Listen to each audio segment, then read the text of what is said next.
Didik TV KPM.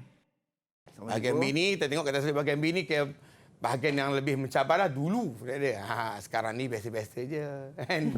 Saya yakin murid-murid boleh buat. Kita tengok ada apa dalam bahagian B. Ya? Bahagian B ni kita sama juga, kita punya aras kesukaran dia 5, 3, 2. Tetapi soalan dia hanya 4. Cuba tengok soalan dia. Jadi 2 soalan aras rendah, 1 soalan aras sederhana, 1 soalan aras tinggi. Tak ada pilihan lah. Sebab kita dah memang ada 5, 3, 2 ni 10. Nak bahagi tak boleh. Yang tadinya kita 1 bahagian A, kita ada 20. Boleh dah bahagi kepada 10, dapatlah seorang 10, 6, 4 kan. Ni tak boleh. Ni dapat 2, 1, 1. Jadi kita tengok macam mana soalan aras rendah, aras sederhana dengan aras tinggi. Ya? Untuk kertas 1 bahagian B. Okey ke? Mari kita tengok. Ya, soalan kertas aras rendah, kertas 1 bahagian B. Okey, ini soalan dia. Raja menunjukkan sebahagian alatan yang digunakan untuk menjalankan ujian penurunan kerja konkrit. Ni Amai dah tahu dah cakap apa ni. Ujian penurunan ni selam test dia panggil dalam bahasa Inggeris cikgu ya. Selam test cikgu. Selam test ya. Okey, ni dah. Cantik kita punya ilustrator terlukis ya. Selam test. Memanglah dia punya gambar dia ni memang warna kelabu ni memang betul. Jadi tengok soalan dia. Huraikan prosedur untuk berjalan ke ujian ini. Ataupun ujian itu. Kenal pasti 3 keputusan yang mungkin berlaku hasil daripada ujian ini untuk diberikan dan berikan sebabnya. Okey. Yang pertama, kita tengok jawapan dia. Di jawapan kita, prosedur ujian penurunan. Ini maksud dia ni, tidak ada pilihan dah. Kalau soalan ni keluar, kalau kita tak membaca dia punya prosedur ni dalam buku, kita tak ingat, tak hafal step dia, kita agak sukar. Tapi biasanya soalan ni agak senang sikit. Sebab kita dah mendapat praktikal kan. Kita buat praktikal kat sekolah dengan, walaupun kita ada PKP, nasib kita baiklah ketika kita 4 dulu, sebelum PKP kita sempat buat. Tajuk ni dia awal-awal. Yeah. Jadi saya yakin ramai orang dapat berfikir. Pastikan permukaan frustran bersih. Nama frust tu, dia tak frust apa-apa pun. Bersih kan. Letakkan frustran di atas plat tapak. Isi kemajuan konkret ke dalam frustran sebanyak 4 lapisan. Setiap lapisan dipadatkan dengan rod pemadat sebanyak 25 kali hentakan. Frustran ditarik secara menegak. Terbalikkan frustran dan letakkan bersama dengan usulan konkret. Ukur dan catat jenis penurunan yang berlaku. Okey, itu bahagian itu jawapan A. Jawapan B, 3 keputusan yang mungkin berlaku. Yang pertama, kita namakan sebagai penurunan sebenar ataupun dalam bahasa Inggeris kita panggil sebagai true slump. True slump kerana campuran konkret berkualiti ataupun simen yang mencukupi lah. Yang kedua, kita akan berlakunya penurunan ricih ataupun kita panggil sebagai shear slump. Campuran kekurangan simen ataupun kita panggil last kali kita panggil penurunan runtuh atau collapse. Campuran terlalu basah. Jadi ini kemungkinan akan berlaku pada 3 keputusan. Tapi adakah ini soalan nak keluar? Tak pasti. Cikgu pun tak tahu. Apa yang lebih penting lagi nak beritahu adalah kita mesti menghafal dia punya step dia. Tanpa hafalan, kita tadi juga tidak boleh auta, mesti berfakta. Baik. Itu dia soalan nombor 1 bagi kertas 1 bahagian B yang kita mesti kena kuasai lah. Kena hafal semua maklumat-maklumat ni dan kita kena jawab. Okey, ni soalan nombor 1. Cuba tengok soalan nombor 2 kan. Selain daripada soalan ujian penurunan ada lagi soalan lain. Soalan ujian mampatan, semua berkaitan dengan konkret. Semua kena ingat. Okey, soalan aras rendah. Satu bahagian B, masih sama. Ini adalah soalan-soalan daripada soalan geoteknik ataupun soalan tanah. Okey, kita ada raja menunjukkan sebuah rumah telah hampir runtuh akibat kegagalan tanah yang mendak. Lepas tu kena ingat tu, kegagalan tanah. Dia ada kegagalan cerun. Dia ada kegagalan cerun. Terangkan faktor-faktor yang menyebabkan kejadian itu berlaku. Okey, kenal pasti 2 ujian yang digunakan untuk menguji keupayaan galas tanah. Okey, soalan cikgu nak beritahu ni, pastikan sebelum jawab soalan ni, dia tanya tanah ke, dia tanya cerun. Nampak arah rendahnya? Nak jawapan dia. Kenapa dia di arah rendah? Tadi prosedur kan? Yang ini, jawapan ni semua sebenarnya ada di dalam buku. Hafal bagi balik. Walaupun nampak rumah dan dalam keadaan yang lain, tapi jawapan ni ada. Maksudnya pelajar-pelajar dia hanya menggunakan satu aras dipanggil sebagai aras kefahamannya. Kita ada 5M ya. Ni. Nah, kertas 1 bahagian B ada 5M. Memahami. Kita mengaplikasi. Yeah. Kita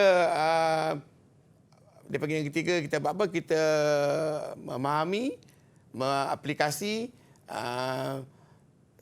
sintesis menganalisis. Yang keempat, kita menilai. Yang terakhir kita buat produk lah ataupun mencipta. 3M, 5M. Tapi untuk peringkat kita ni, kalau soalan teori, tak sampai mencipta lah. Sampai ke aras yang keempat saja, iaitu menilai. Menilai masuk bawah tajuk aras tinggi nanti. Baik. Ini adalah aras rendah saja. Okey ya? Boleh? Tekanan sekeliling. Dan kita ada satu ujian, ujian pendusukan piawai. Pernah tak tengok ni? Ujian program kita boleh tengok. Sebab kita memang pernah buat di sekolah. Untuk menguji kegagalan tanah. Okey, Arana dah habis. Tengok contoh-contoh soalan aras sederhana. Aras sederhana, kertas 1 bahagian B. Ya? Okey, dalam kertas aras sederhana ni, Raja menunjukkan satu kawasan perumahan yang menerima bekalan air daripada tangki simpanan Q menggunakan kaedah PAM. Kaedah PAM. Kaedah agen air ini telah memberi masalah kepada pengguna di kawasan itu. Ini dia. Ini ada Raja kontur. Kita tengok ni kontur 30, kontur 35, 40 dan 45. Jadi tangki perkhidmatan berada pada bukit. Ini kawasan perumahan terancang. Jadi kalau logiknya sebagai seorang local authority sebagai tak mungkinlah kita buat kesilapan ini. Takkanlah tangki air dah tinggi nak pakai pam lagi kot. Tapi soalan ini dikreatkan untuk menguji pelajar. Sebagai seorang jurutera, kena jawab dengan baiklah. Itu namanya sederhana tu. Baik. Okey, terangkan masalah yang berlaku daripada kaedah agen air itu. Apa tengok? Cadang dan huraikan satu kaedah agen air yang sesuai untuk mengatasi masalah itu. Jadi masa kita tengok ni, dia ada masalah. Kenapa dia ada masalah? Apa masalah dia tanya? Jadi kita kena jawab. Bagi seorang jurutera, ini jawapan dia. Yang pertama, masalah yang berlaku. Tekanan air tinggi menyebabkan paip mudah pecah. Ini macam ni. Azhar tengok ni. Maksudnya anak murid tengok, Q tu kita letakkan tangki perkhidmatan. Jadi kita akan memberi tekanan yang tinggi kepada rumah ni. Bila dia turun tu dah ada tinggi, kita pumpkan lagi pula. Lagilah dia pecah. Jadi maksud dia, tak sesuai tekanan air tinggi. Dahlah graviti ditambah lagi dengan pump.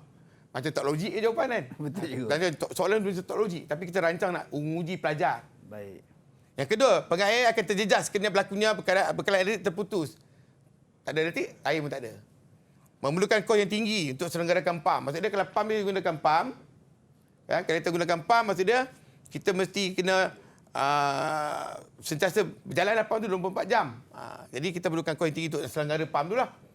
Kita memerlukan pemantauan berterusan untuk memastikan pump dalam keadaan optimum. Maksud dia, pump ni kena ada satu tenaga kerja mahir. Kena upah juruteknik pula duduk kat rumah pump tu. Okey. Tapi soalan kedua, cadang dan huraikan satu kaedah air yang sesuai untuk mengatasi masalah itu. Okey. Jadi yang paling sesuai apa dia? Kaedah graviti. Dah tahu rumah di bawah.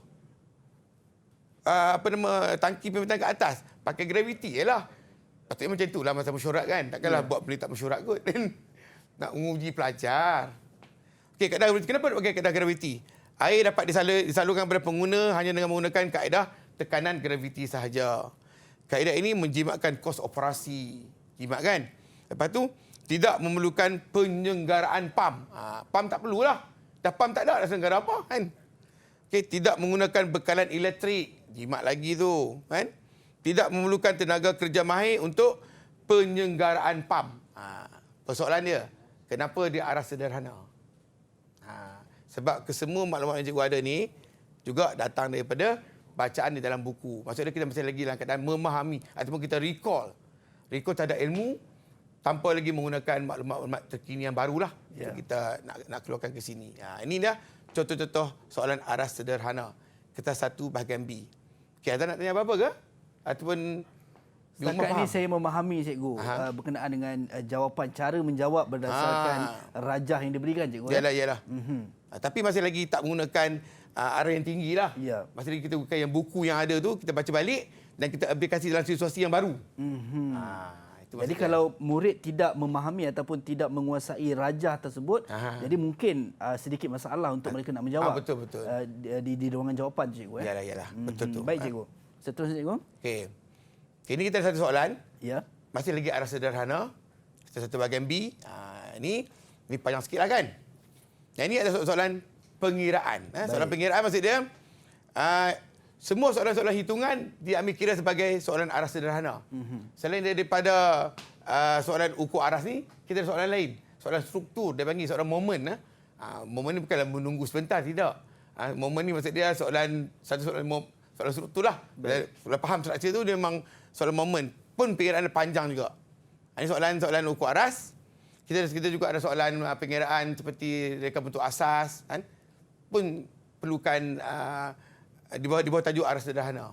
Okey, untuk soalan ukur kejuruteraan ni kita ada 2 bentuk soalan. Ini namanya ukur aras. Ramai silap. Mereka cakap tentang alat aras. Sekarang ni sukatan pelajaran baru sudah tidak ada lagi alat aras. Leveling instrument. Dah tak ada lah. Sekarang ni kita gunakan alat theodolite. Alat theodolite ni boleh buat 2 kerja lah. Theodolite lah bahasa Melayu panggil. Theodolite boleh buat 2 kerja. Yang pertama boleh buat ukur aras. Yang kedua dia boleh buat ukur terabas. 2 sekali juga. Dia satu alat boleh buat 2 kerja. Dia boleh buat pengukuran menegak untuk ini. Baik. Dia juga boleh buat pengukuran mengufuk. Tetapi ramai orang salah faham. Dia ingat yang lama. Yang lama namanya ukur aras. Leveling instrument. Alat lain. Baik. Alat tu hanya boleh buat ukur aras saja. Jadi kemungkinan ada 2 bentuk lah. Bentuk ni pun boleh. Bentuk soalan ukur terabas pun mungkin. Hari ini adalah ukur aras. Tengok jawapan dia. Okey, lengkapkan borang pemukuan kerja ukur aras itu. Ni, nak lengkapkan ni. Okey, lakukan semakan aritmetik. Ini soalan popular ni. Soalan ni kalau pekat kejuruteraan awam ni memang soalan ni memang minat lah kan. Lakukan semakan aritmetik, lakukan ketepatan kerja ukur. Beza tu. Tengah dia ingat sama, tak sama. Dan nyatakan alasan. Okey, ini soalan dia. Ada benda tak lengkap banyak ni. Nanti kita tengok. Bila kita buka nanti, yang merah tu adalah merupakan jawapan. Baik. Jawapan contoh. Aras sederhana. Tengok ni. Kenapa dia sederhana? Sebenarnya nampaknya nombor-nombor ni menakutkan kan? Senang ya bagi pelajar. Semua suka. Yang merah semua jawapan dia ni. Ini adalah merupakan jawapan bagi soalan aras sederhana tu. Aras kita ada 53.309 kita dapat. Dia sama dengan batu aras 1. Batu aras tadi adalah merupakan batu yang ada di atas muka bumi daripada aras laut. Ya. Jadi kalau anak-anak pelajar ataupun anak-anak murid ataupun Azan nampak dia tulis dia 3.330 batu aras ni menambah kita daripada aras laut. Setinggi 53.330 meter. Baik. Tapi ada yang negatif tau. Oh. Negatif kita bawah daripada aras laut dah. Bawa dalam lah juga. Kalau ombak naik tu terus tenggelam kita. Okey, ini adalah contoh jawapan. Baik. Jadi kita dah ada ini namanya semakan aritmetik. Dia mesti sama. 1.0, 1.0 mesti sama. Okey. Okey, yang ni. Ralat yang dibenarkan. Kita ada formula sini. 0.012 square root 2D ataupun square root panggil apa saya dah lupa. Punca kuasa 2. Punca kuasa. Ni kan. Jadi kita square root kadang 0.32 kita akan dapat 0.07. Okey, ralat yang dibenarkan adalah 0.007. Ralat yang kita buat 0.006. Maksudnya kita boleh buat salah 0.6. Dia bagi buat 0.07. Ni kita punya solution kita. Kerja ukur ni boleh diterima kerana alat sebenar adalah 0.06 lebih kecil daripada alat yang dibenarkan. Rupanya kita boleh buat salah. Ya. Buat kerja ukur ni kita macam masa survey tu kan, kita boleh buat silap. Silap kita adalah 0.006. Baik. Dia bagi salah 0.007. Diterima pakai jawapan ni. Jadi kalau kita tengok dalam jawapan ni cikgu, murid perlu untuk sertakan sekali dia punya jalan kira cikgu. Mesti. Ni jalan kira dia. Jawapan-jawapan ni kena ada ni. Baik. Ini mesti pakai alarah terakhir tolak alarah pertama. Pandangan naik tolak turun. Baik. Dan juga pandangan belakang tolak pandangan hadapan. Didik TV KPM